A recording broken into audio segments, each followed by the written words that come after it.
There we go. And then I'm going to share my screen.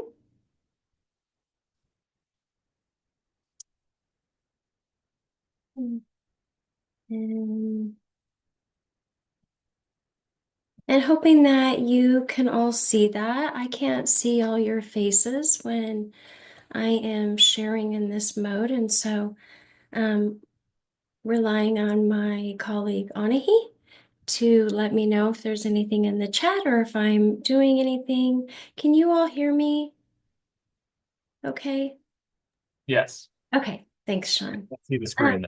Yeah, we can't see your screen if you're sharing. oh, I am supposed to be sharing. So thank you for that.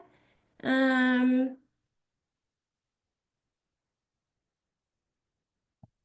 there. Now you should be able to.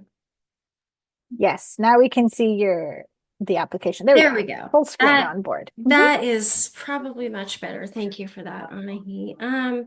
So welcome everyone. Today is Thursday, August 28th, and this is the Preschool Promise Hub meeting. Hopefully you all in attendance of the correct meeting. This slide, the first three slides are always the same at the beginning of this meeting, and this is the mission, vision, and values of Department of Early Learning and Care. I will let you read those and cover those on your own. The next slide is the Program Design and Administration Office. This is PDAO. This is the office that the Preschool Promise program actually lives underneath, and the roles and how also how the PDAO office can assist grantees, the Preschool Promise grantees. This is the Preschool Promise Hub meeting for all individuals to ask any questions in regards to Preschool Promise. That being said, as we go into a new program year, if I need to make any adjustments to the invites or remove anybody or add anybody, please just reach out to me. I'm happy to do that. Then I tried not to have a really packed agenda, and that did not go so well. Today on the agenda, we will be welcoming my new colleague, Sydney Brown. Of course, I am so excited about that. I would like to take a moment to be able to allow you the opportunity, if you would like to come off screen and introduce yourself, we can do that. Then we will have Preschool Promise grantee updates, including the dashboard, a quick conversation about the grantee meetings and changes for this new program year, a reminder about the Preschool Promise application, and then I wanted to show you an addition that's been made that is available to you in regards to the grantee site report. Then on the hub updates, I'll touch base and have a quick update on reallocation, and then the Preschool Promise enrollment manual, the monthly enrollment report, and then a quick ask of you all for the Preschool Promise website. And if we have time, then we will, of course, open it up for questions and answers. So with that, I am going to introduce my colleague, my new colleague. Her name is Sydney Brown, and she is DELC's new Coordinated Enrollment Analyst. And I am going to allow her to um, come on camera and introduce herself and maybe share a little bit about herself if she's comfortable. And then after that, if you would be willing and comfortable, you're welcome to come off and introduce yourself to her. And she's only been here for about a few weeks. And so hopefully this will just be a time for introduction, and then she'll be at our future meetings and be able to go into more of a question and answer and more of a conversation at that time. So Sydney, I am going to mute myself. If you wouldn't mind come off and introducing Sure. yourself. Thank you. Yeah, thanks for the intro, Mel. And hi, everybody. I appreciate this opportunity to join the meeting and have a moment at the beginning of the agenda just to say hello and just share a little bit about my background. So again, my name is Sydney Brown. I use she, her pronouns, and I'm the new Coordinated Enrollment Analyst on the Community Systems team, which means I have the pleasure of working a lot with Mel and Becky and a lot of other wonderful folks. So I just relocated back to Oregon with my family after being in Maine for several years. I do have a 6-year-old daughter, so I spent the past few years navigating early care and education systems as a parent. But most of my career has been focused on the problem of hunger and food insecurity. So I've worked in a variety of roles in nonprofits and community-based settings, so like managing a soup kitchen, working with food banks, supporting farmers market food access programs. And then I got involved and interested in the policy and government side of things. So for the last 5 years, I was working for state government in Maine on an anti-hunger initiative that was statewide. And that initiative was really focused on building bridges between government and community efforts, on supporting leadership from community members impacted by hunger and poverty, and then working across state agencies to streamline benefits access for families. So in that role, I worked a lot on key programs that the families that the hubs and you all are working with are probably also utilizing. So programs like WIC, the nutrition program for moms and babies and young kids, SNAP, school meals, summer EBT, and so on. And our efforts with that initiative were really focused on working together across government and community to streamline access for families. That's something I'm really passionate about and something that interested me in this role with DELC and some of the opportunities that coordinated enrollment offers. So I'm really looking forward to learning from you all and working together. And yeah, I'll leave it at that for now and say hello to you all. Thank you. I think with that, I'll stop sharing so we can see each other's faces a little bit better. And those of you that would be willing to come off and introduce yourself and maybe obviously what hub you are with. And then if you wouldn't mind just giving maybe how long you have been in the coordinated enrollment world, that would be great. And otherwise, if you are more comfortable writing it in the chat, that would be fine as well. Hi, Vanessa Broadley. I work with the South Coast Regional Early Learning Hub, and I have been in the early learning realm since 2018. Came from Head Start, been with the Early Learning Hub since 2020. And yeah, I'm gonna popcorn Jessica. This is part of our team. Hi, Jessica Porter, also part of South Coast Early Learning Hub, and I've been a part of coordinated enrollment since its inception. And I will pass to our other staff person, Celsiana, who is new. Welcome, Celsiana. Brand new, yeah. I am also with the South Coast Regional Early Learning Hub. My name is Celsiana, and I have been here since the 11th of August. So very happy to be here. Awesome. Welcome. Nice to meet you all.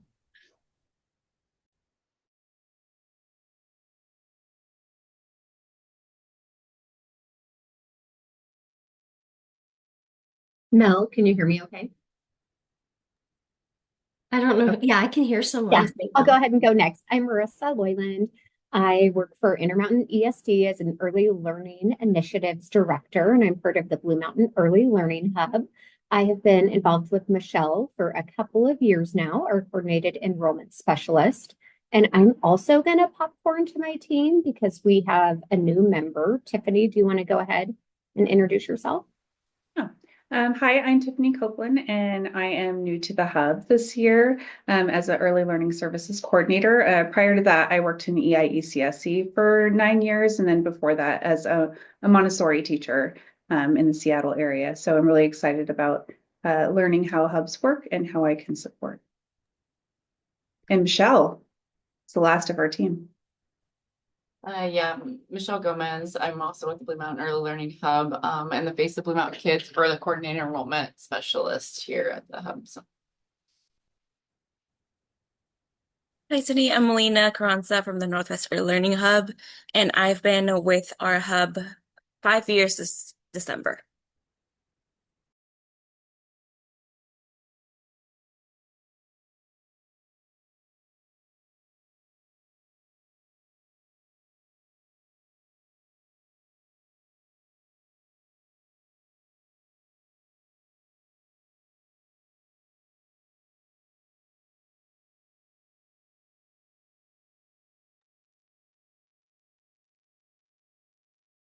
just want to give time if anybody else would like to introduce yourself, and then once the work moves a little bit forward, we will have Sydney will be back joining us, and then we'll have a coordinated enrollment conversation. Hi, sorry I missed out on your introduction, Sydney. My name is Katrina Casas. I am the Coordinated Enrollment Manager for Marion Polk Early Learning Hub, and I look forward to getting to talk more with you later. Oh, and I've been with the Hub for almost 2 years. Katrina, did you say 2 years already? Yeah, almost 2 years.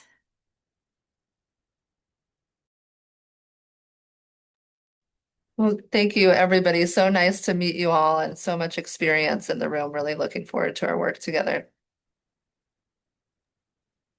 Thank you, Sydney. I will start sharing again. And I've actually been having some computer issues today that I need to reach out to IT, but I didn't want to do it before the meeting for fear that I wouldn't have it corrected in time. So hopefully I'm sharing my screen again and you can see it. Yes, we can see it.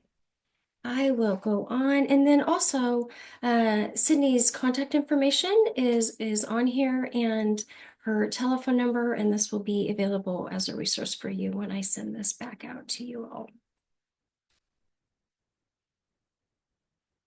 And next up, I am going to do this slide in collaboration with my colleague Anahi, and I will let you start. Thanks, Anahi. Absolutely. Thank you so much, Sydney. It's good to meet you. Hello to the rest of the staff supporting coordinated enrollment. It's good to be here. I am going to start off with the 25-27 PSP grantee dashboard. And Mel, if you want to slide that link up real quick. I just wanted to highlight a couple of different areas that would be worth some mention. Thank you. There we go. So we released this one or this layout, I want to say maybe a week and a half ago. What you'll see is a little bit different of a layout than what it had for the 23-25 program year. And we wanted to streamline the importance of some of these areas to our grantees in a specific way. So the red sections will be additional communication that's coming from PSP or DELC. And you can see that at the top with the biweekly message, and then also the recent bulletins that are all listed below. Those are all the Gov deliveries that are coming out to grantees, and then also to our 800+ distribution list, which includes many of you. If you are not currently receiving these newsletters or bulletins, please feel free to reach out to us at the PSP inbox or connect with Mel. I'm happy to get your email address or any new team members added to this list as well, so that you're all up to date with preschool promise information. Mel, if you can scroll back up to the top. Please, thank you. And then in the green sections, you'll see, or teal blue section, you'll see that there is an area for technical assistance. So on the right-hand side, you see the grantee meetings, the links for those office hours, and then the bi-monthly meetings. Those links will be coming soon. It also has it labeled out in new because we are switching over to a bi-monthly meeting cadence, and it'll lay out the different times and opportunities that you'll have, or that grantees will have there to register and attend these meetings. In the middle on the left, you have the section for have questions. The message line is still available, and then most importantly, our PSP inbox. You will also see a little bit below that, there's a YouTube playlist that we have available for all of our recordings. And then the button below that is the frequently asked questions. And that, if you haven't taken a peek at that, is a really good resource.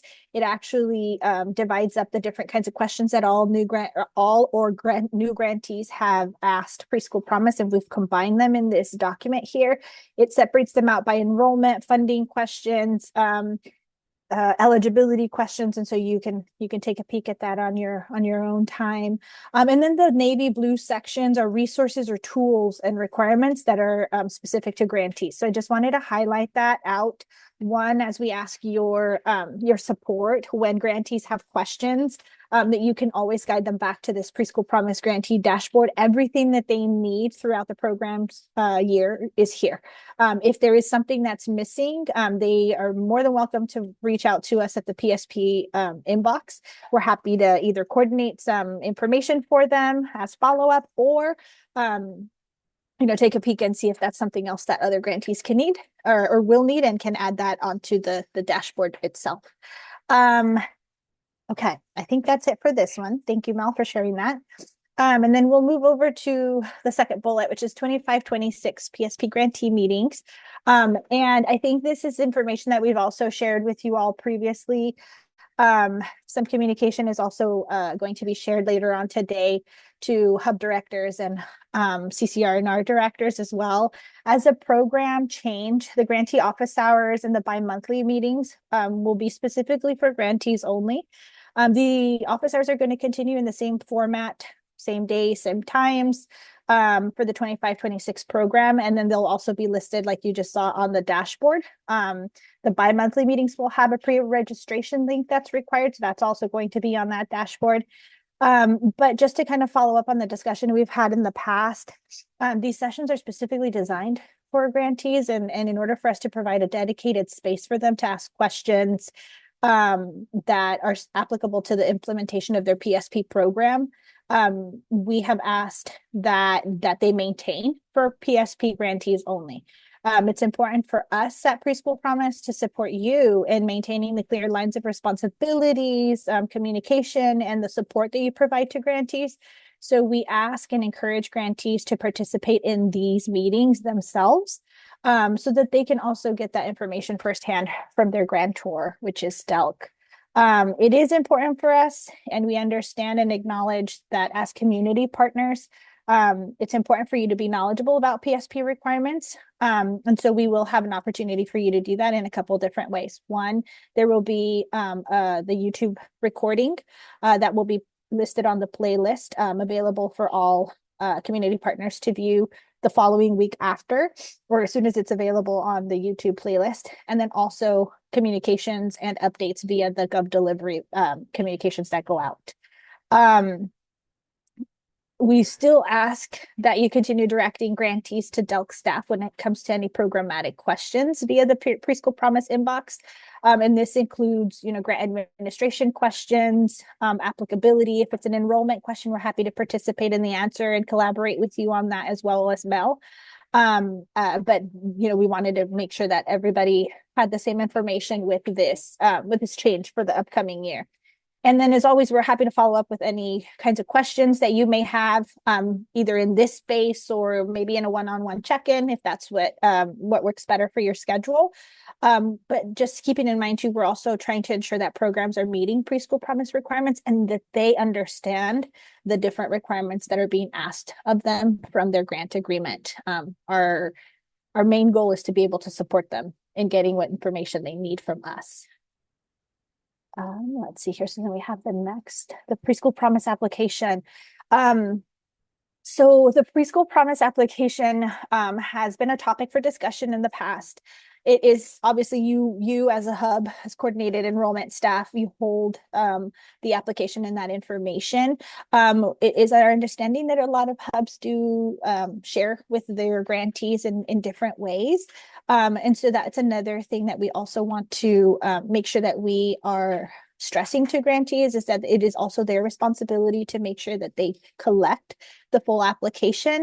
That full application holds a lot of information for the demographics of the child who is actually enrolling in their program that they will need for the end of year report. And so we try to encourage this right at the beginning. We also suggest for some programs that can create a spreadsheet and then just kind of hold the information in a cumulative manner. But ultimately, the responsibility from the hub coordinated enrollment staff is to share that application in its entirety. And by its entirety, we don't mean any kind of financial statements or anything like that. It's just the full application that has all of the demographic information for the children. And then also their eligibility components. So I'll stop there, Mel. I think that was my piece. Yes? It was your piece. Thank you. Okay, thank you. I think I do see a question in the chat as well. Let me take a peek at that real quick. It popped up. Yeah, sure. Are questions that come up in those office hours also already added to the FAQ? So Molly, the FAQ, the reason why we put it into a smart sheet is so that we could keep adding to it as different questions come up. It was a strong suggestion from our grantees that during the office hours, we also address questions that may be applicable to more than just the grantees who are in those office hours in the bi-monthly meetings, so that we can share updates or any kind of information or any kind of best practice with the rest of the program serving the rest of the state. So as those questions continue to come up, we will also embed them into that FAQ. We're really hopeful that folks really take the opportunity to look at those FAQs. I know sometimes it gets kind of tedious to just keep scrolling, but as we're dividing them up in different sections, it makes it a lot easier. So if you're looking for a specific eligibility question, or if you're looking for a specific grant administration question, then you can go there. Marissa, what kind of data are we able to access? Can you elaborate on that one a little bit?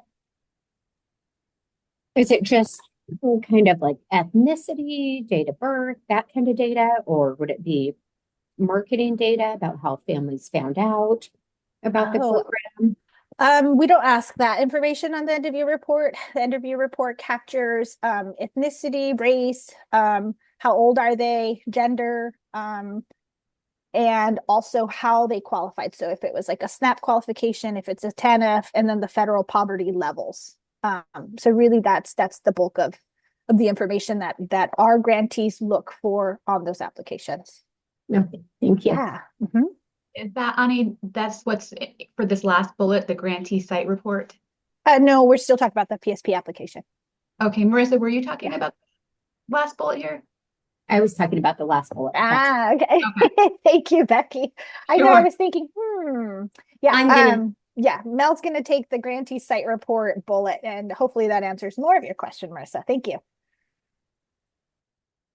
Okay, so I will take the grantee site report, and this is just more along the lines of an update that I had some more information added at your all request, and I just want to this is a reminder of where you can find that. If you click on the Hub CCR and our grantee portal, I'm just going to pull it over here to save time.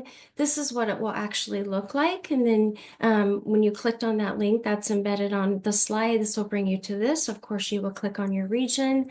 I have already clicked on Eastern right now.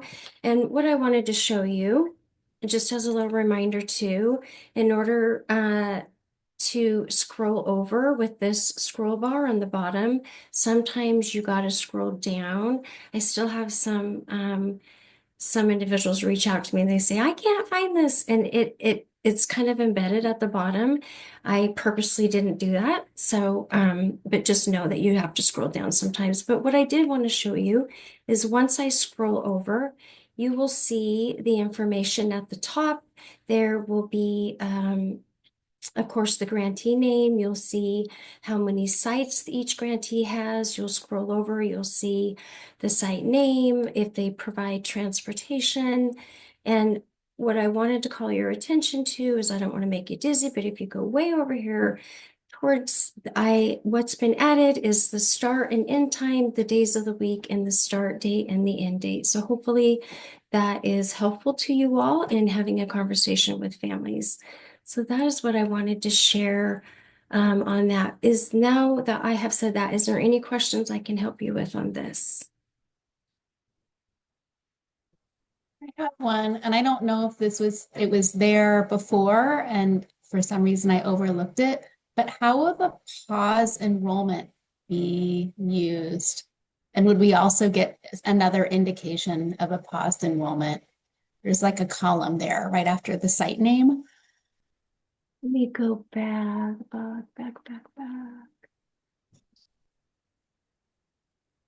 Actually, what, Molly, that's a good call out. That may need to be a correction on our end, and I will look into that. let me make myself a note so I don't forget. I will look into that, and then when I send out this meeting and presentation, I will share with what I learned. Does that sound like a plan? Thank you. And we have had a few instances where enrollment's been paused. So like having a system in place where it's like, this is how but I wouldn't check this on the regular for an update. So just wondering. Yeah. Okay. Thanks. Yeah. And really good question. Okay. If there isn't any, do you see any other questions in the chat, Anahi? I'm gonna No, I don't jump see to any the other. Okay, I'm going to jump to the next slide then. And this will be the Preschool Promise Hub update. I would imagine that you all were included on a communication. So this is I'm just reiterating that communication that grantees should be able to access and claim funds, I believe, by the end of next week. If somebody internally needs to make a correction, please do so on my behalf. And then we anticipate finalizing of the PSP budget by the end of September. And so what that means is that we will not be able to move forward with any reallocation. Let me pause, and when reallocation, I'm not talking about the RFA, the spring RFA reallocations. Those are in a separate bucket. I'm talking about the reallocation from, let's say, grantees that decided not to move forward, or through the reallocation process and stuff, slots that have been given back to your community. Those will not be, we will revisit those and have a reallocation conversation after the finalization of the Preschool Promise budget. So I just wanted to make sure we're all on the same page with that in regards to reallocation. I have been getting a few questions on that. Next is the Preschool Promise Enrollment Manual, version 5.0. I am working on final approvals. I should have that by next week, and then it will go back over to comms team for translation and then off to print. I'm trying to true up some guidance inside the actual manual, and then also along with the new guidance, I'm gonna iron out some kinks and hopefully write a little bit more, insert a little more clearer guidance. And so that is coming. Before it goes to print, I thought it's worth pausing and making it correct. And so we have done that, but that will hopefully go out within the next 2 weeks. Alessandro, I see your hand up. Hi. Yes, thank you. For the reallocation, after the budget in September include the low enrollment slots that have been cut the past year. So is that the time when you reallocate the slots connected with low enrollment? And if yes, what are the criteria to reallocate them? So in the past, you asked the hub metrics about waiting list, area with more request of slots. So how we will proceed to reallocate the slots that are being cut from the low enrollment plan? Let me do my best to answer your question, and then please let me know if I didn't answer it completely. The slots that Department of Early Learning and Care did move forward with is the slots that there was 7 hubs that were involved in a spring request for application. Those slots have been reallocated. I believe there's just a few that haven't been, but the slots that I'm referring to for reallocation is any that is still in community that needs to be reallocated back onto a provider that is on the eligible list. And so, and the answer to your question on the process, I don't know exactly what it will look like until the Preschool Promise budget is finalized, and then we will have better guidance. Okay, so we will not know about these lots till September. This is the correct. We will Okay. not know, yeah, I will not be able to offer any more further guidance on when those slots will be able to, if and when they will be able to be reallocated until after the end of September. In the same time, you will communicate us also the criteria because there is a waiting list of provider that request the reallocation, or there will be maybe a discussion about the area we need more slots. So, but there will be a way for the app to communicate with you what will be the best way to reallocate them, or is a decision you're gonna take without considering the needs of the app.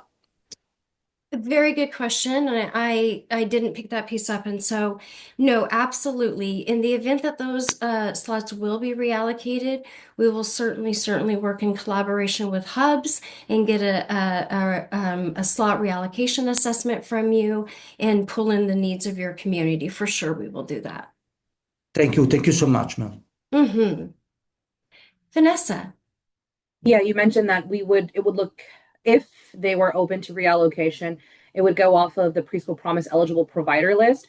What if there is someone that's not on it? Is there something that could be done in the meantime so that if they are eligible, they could be awarded? I'm just thinking of someone, the people that we have in mind, if we are able to reallocate, they're not on it for some reason. Anahi, are you better? Yeah, thank you. Thank you for that question, Vanessa. At this time, a request for application would need to be opened because it is a competitive process. So we can have that conversation and determine when the best time for that would be, specifically just speaking to, your region. If that's something that your hub is interested in doing, I think we can have that conversation and see if that's something that So they're would already open a up the current opportunity. grantee. They're already a current grantee. That's but why but they're not on the list. No. Yeah, they would need to be on the list. So even if it's a current grantee, it would have to go through the RFA process. Would we be able to get clarification as to why they're not on the eligible because there's a number on there, and one of which I believe shouldn't be on there because that's why the slots are open and floating right now. Interesting. So programs or applicants can request that specifically from our procurement department. It's based on an application score. And I believe in the past, hubs have been able to do a records request to ask for that information, but I would need to clarify the process on that specifically, Vanessa, if you as the hub wanted to understand why someone made it onto the provider eligible list and somebody else didn't, because the RFA was to hold a spot on the provider eligible list. So for clarification, we could do two things. One, we can have the grantee reach out to procurement and have them, I guess, ask why they're not on it, and then we can do a records request as to why they're not on it. The question is not necessarily why they're not on it. It's why their application didn't meet the cut score. Got it. So does that make sense? Okay, awesome. And then also, just as a side note, slots that are either self-reduced, reduced by DELC, those are intended to stay in those regions. So, but going back to Mel's point, until the end of September, we don't know what that looks like. And so that's another reason why right now we're holding tight in reallocating to any of those additional slots or reallocated slots that came in after June 30th, is because we need to figure out what that final budget looks like. So I just wanted to clarify that so that there wasn't any kind of stress out there. That means, hey, we just had a program that reduced by 20, we're losing those slots in our region. Not necessarily. So hang tight on some more information on that one. Our intention is to maintain that reallocation workflow happening, but there are other deliverables that are at stake as well for the grantees. And so we need to make some adjustments as to like a cadence of when the reallocation happens that is responsive to the needs of the communities And that's also respectful and mindful of when grantees are expected to begin services, because some of the folks that are on the provider eligible lists may be brand new grantees. Okay, Molly, saw that your hand went up first. Go ahead. And Mel, I'll give it back over to you. I'll answer if I need to. Thanks. So sorry if this was touched on and I missed it. But and if we were in a spot where we would reallocate, I know we're looking at who's already on the list, but hubs then have an opportunity to submit whatever data we do if things have shifted or changed, right? We would resubmit our information, so it would be new and fresh as compared to what we may have recently submitted when you just did the last round of reallocation, right? Yeah, oh, go ahead. Anahi, were you going to say that or do you want me to yeah, so correct, Molly, and hi there. And at the time of reallocation, in the event that we are able to move forward to, and that, like Anahi said, that is what we're trying to do, then we will for sure reach out to the hubs that need that have slots to be reallocated. And if your reallocation assessment form needs to be updated, then we would give you the opportunity to update that, of course, based on your community needs.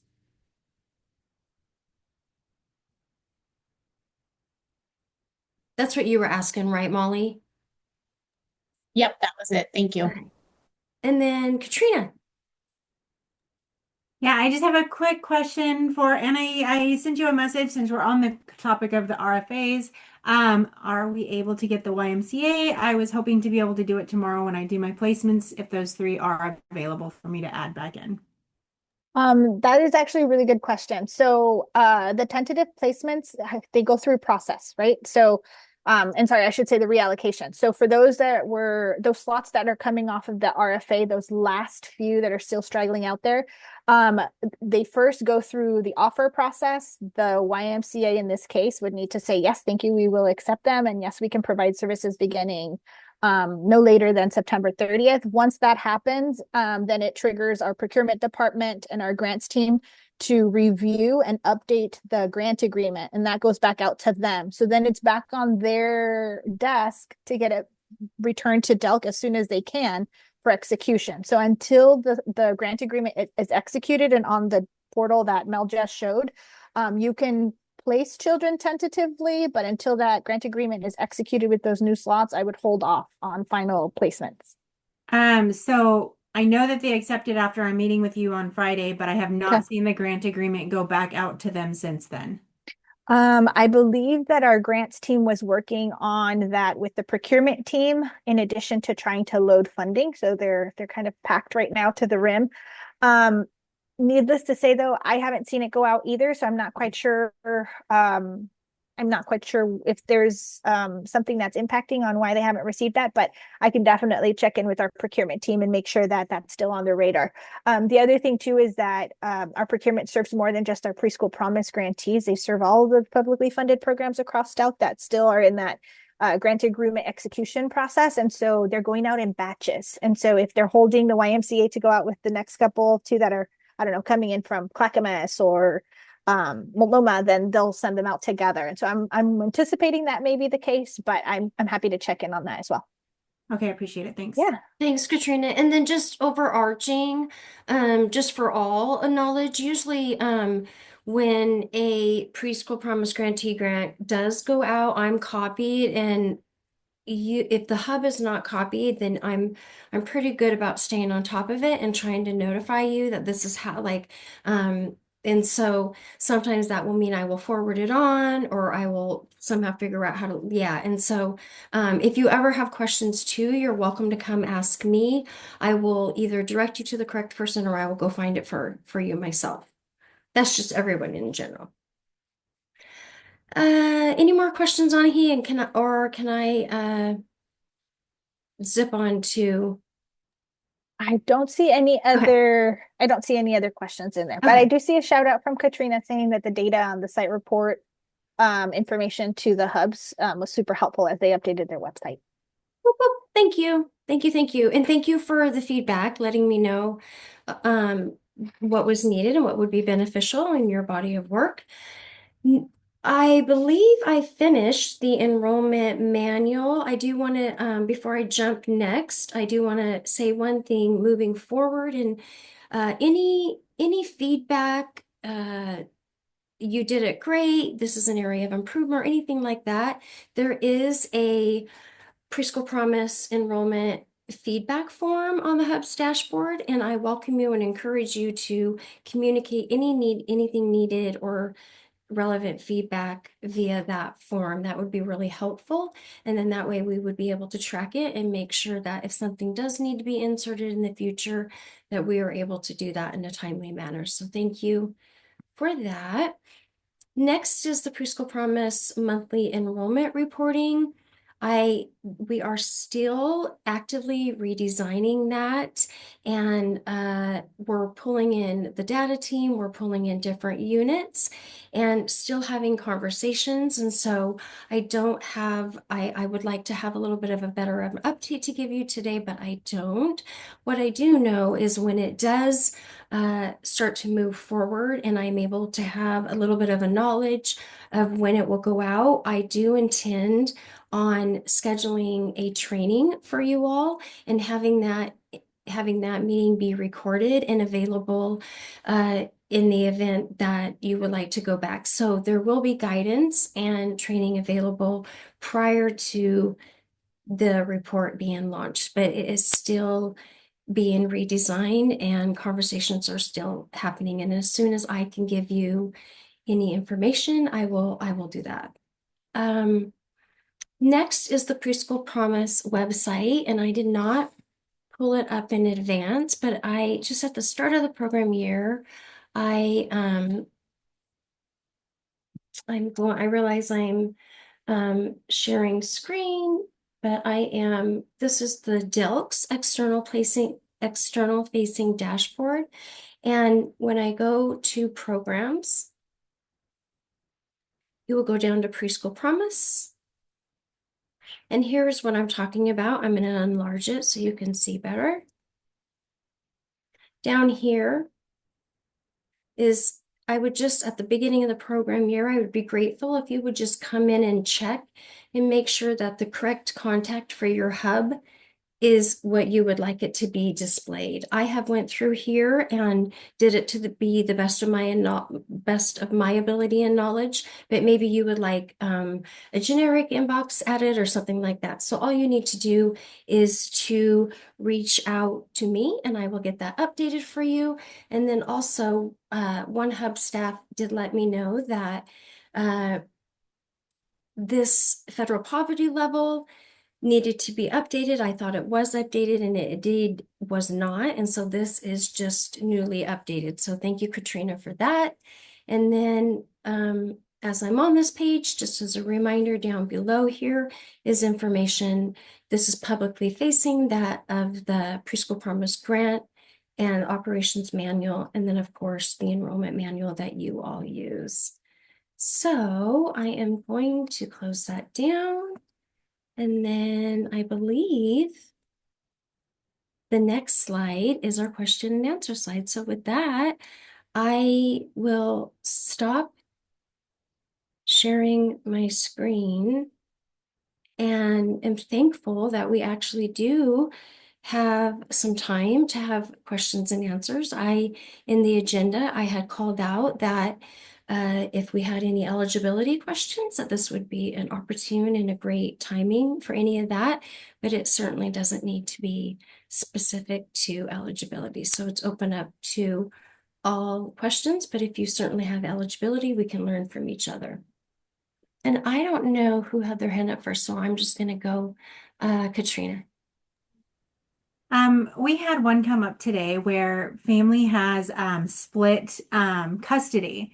And so I know that we have the 25 absences, excused absences, but it would be like 20 absences every other month. And so I believe that that would be a no because they basically miss 50% of the year. And so that's like, and it would be so disruptive to the classroom. And so but it was just one of those, I don't know if it's specifically in the agreement and the manual, but because I know that there's the 15 unexcused and 25 days excused, but that was interesting. And so I was like, it would be very disruptive to the class, but how do we serve those families too? So Good question. I'm going to say something and then I'm going to ask my colleague Anahi to talk on this if you wouldn't mind, Anahi. But there, hopefully you have seen in the updated manual that there is guidance along a little bit more clear guidance and inserted that we pulled over from the Preschool Promise Operation manual. And so there is a little bit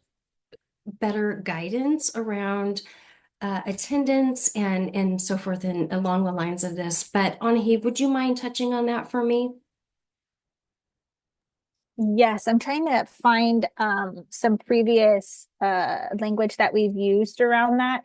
I do remember that one of the indicators that we asked when this last came up, Katrina, was if there was a program that was of equal distance to the parents as a possibility to place the little one there so that it wouldn't necessarily impact the other kiddos in the classroom or them. So that would be my first suggestion.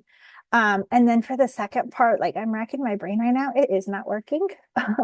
So let me find some more guidance for you on that real quick. And if I don't find it before the end of this meeting, then I can email that to Mel. Mel can share it with the rest of the coordinated enrollment staff. Does that work? Okay, thank you. And then also, I encourage you to, in specific situations, I just encourage you to reach out to us and then we will review it and see what we can and have a conversation back with the Preschool Promise team. And so I encourage and welcome you to do that, Katrina, if you're comfortable with that. Zach. Hi, Zach. Oop, just a sec. Hi there.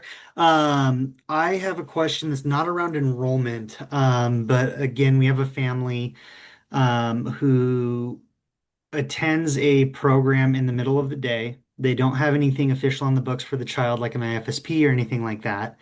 Um, and I mentioned to a provider, hey, I don't know if they're going to be coming back, after, if they want to come in the afternoon or just in the morning. Like, I don't know what the family wants to do. And immediately the provider said, well, they can only come during specified drop-off times because it's disruptive to the class. Is that something that they can dictate based on their grant, or is that not allowed? And if it's not allowed, can you send out a generic reminder to the providers that that's not allowed? Okay, so I have had this question come up before, and the guidance that we've given is that the services are supposed to be geared towards supporting families. And so if supporting that family means that they drop off at 11:30 and they still need to provide a snack or a lunch because this little one's coming from your local ESD classroom or some kind of support services or therapy or whatever that might look like, it is the responsibility of the grantee to integrate them back into the classroom. So I think that would be a really good reminder to put Yeah, out could we there. I send that could out? definitely do that. Yeah. I may do that via a Gov Delivery like newsletter for September, but then also address that for the kickoff meeting. That'd be great. Yeah, thank you for pointing that out. And then once again, too, as a reminder, I'm sure you all know this, but the Preschool Promise program in and of itself does like an 85% attendance as a classroom, not per child level data. And so that's just a worthy reminder, right, Anahi? Yeah. Yeah, I think when the question came up before, the provider was under the impression that they couldn't accept the kiddo at 11:30 because then they couldn't count a full day of attendance. And yeah, that was the guidance. The clarification that we gave to them was it's the whole classroom. It's not just because little Johnny comes in at 11:30 every day that's going to impact that. That's where we expect the collaboration with the hub and maybe CCRNRs and maybe other community partners to really wrap around that family and support them in whatever ways possible. But ultimately it begins with the provider. Okay, and to Yeah. kind of piggyback off, I talked to Mel like last week, but one of my providers is potentially having attendance issues too. This is separate from my last question, but they only have 4 slots. And so if they have one kid that's missing time because the example I gave, they live far enough away, so they are on a gala waiver, and the mom comes into town every so often, so it doesn't make sense for her to come in and then have to go or use another provider for later in the day because this provider doesn't go past 3 o'clock. So that one kid could potentially disrupt their attendance for the year. And I just feel like there should be something in place for providers that are at that minimum amount and that it's kind of skewed against them on that. So just a note on that too. That's a valid call out. Thank you, Zach, for that. And I had a conversation recently, I don't remember with one of you all, what I don't remember, but for example, like something similar along the lines of this, a family had shared custody, and one of the parents, um, let's say I'm making this up, let's say wanted to have their child home with them like every other Thursday or so forth. And so we support what the family thinks is best for their family at that time, and we support that as a program. And so that was absolutely doable and acceptable, if that's Thank helpful. you. Yeah. I mean, could that just fall under the guidance we do? Like if a child has a specialized schedule where we only expect them to attend 3 days a week, attendance only counts on the days they're scheduled to attend. Right. So like if the family you're talking about, Zach, like mom's only in town Tuesdays and Thursdays, then attendance would only count on days when the family's scheduled to attend, possibly. I don't know the answer to that, Jessica. I am not, I would have to look into that. Anahi, do you, or do I need to? Yeah, that one's a little bit Yeah. more difficult for me. I don't think Yeah. I've encountered some guidance for that one yet. But we could definitely bring that back to the team as a discussion to see how we could be responsive to that for sure. I don't think I've ever been asked that before. So thank you. I'll learn along with you. How how um how is eligibility how is eligibility going? Any comments or questions in regards to the new guidance on the updated enrollment manual or the application?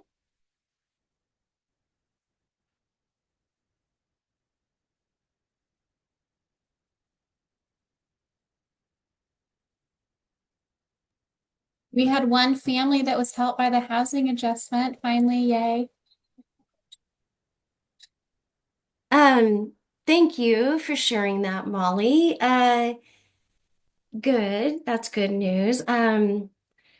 There is in the updated application, there will be a section, a check-a-box for the section of certificate of eligibility that you all fill out, the piece that pertains to you specifically. There will be a check-a-box to see if you were able to pull in the housing adjustment. So, Molly, if you would just remember that. I mean, I'm sure that you know how many you have and haven't done, but if you could keep track of that, that would be helpful. That is an update and valuable information that we will be able to pull in.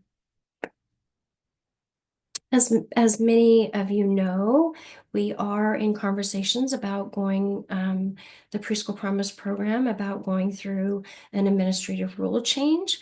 And so having these conversations and these data points will be useful when those conversations and that starts to move forward.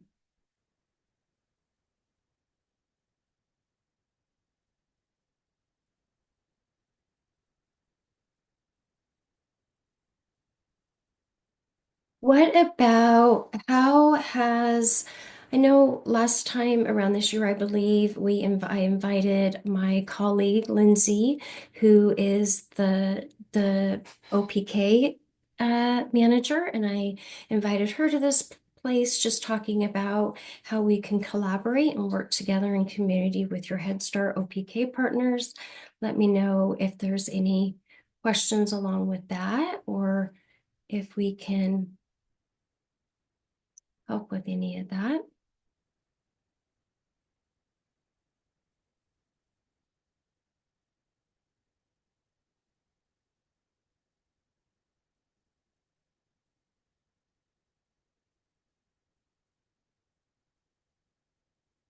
Also, I will just say too, as a reminder, I believe I have said this, but I did along the lines of the housing adjustment, Molly, made my brain go to here. I have had a couple more questions in regards to if that housing adjustment can be used for multi-housing, and the answer to that is no. It is for one primary housing. And so I have inserted the word primary in the actual manual for a little bit more clearer guidance. And thank you for those questions. Those are questions that will just help us make improvements. So thank you for the questions.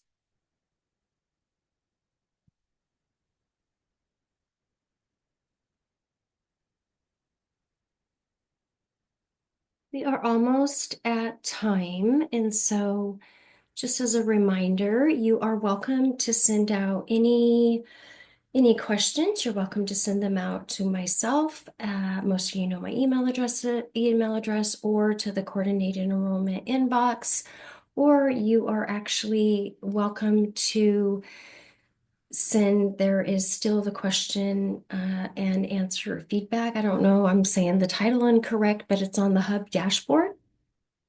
You're welcome to send any questions. There's multiple different ways that you can reach out. Michelle, hi Michelle, did you have your hand up? Hi, yes, I just had a quick question, and maybe others have ran into it or not. We had we've been working with families for the housing adjustment cost, and one question came up because we approved a family, and then the school stated that after they did their calculations for the household income, they did not approve the family as they were still considered over. So we had kind of a back and forth on this. Is the question for the housing adjustment, is it that if the family pays 30% or more, so if our calculations show that they pay 33% of their income toward housing, is that the qualifier? Or do we take their new income, which would say they're at 85, but their housing adjustment puts them to 65? Would we take that 65 number and then match on our table? I'm Okay. I'm going to put the guidance right inside the chat. Okay. So that I make sure that I'm consistent with and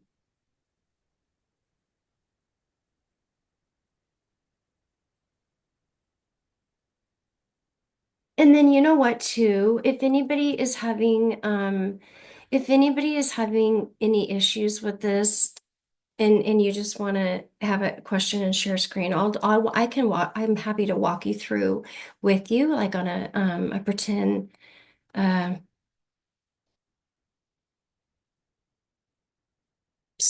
there we go.